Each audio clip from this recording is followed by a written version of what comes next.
Alright, so this is a TCL Roku TV model 49S515 that I found in the garbage.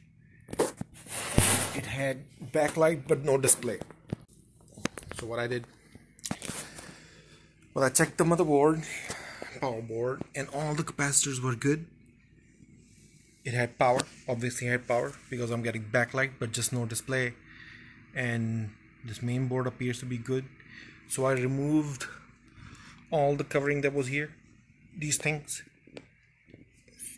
and for some reason they have one side of the LCD and then there's a bridge and then the other side of the LCD. Usually what happens is, out of the TCON board there's two wires that go on either side of the LCD, so you can remove one and try it out and see which one works, which side is on and which side is dead.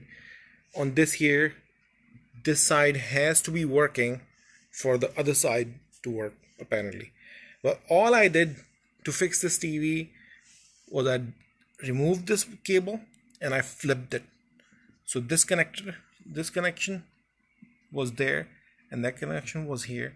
So I just flipped the cable and I tried it and it turned on and it works, as you can see. It has a display. So yeah, let's get started.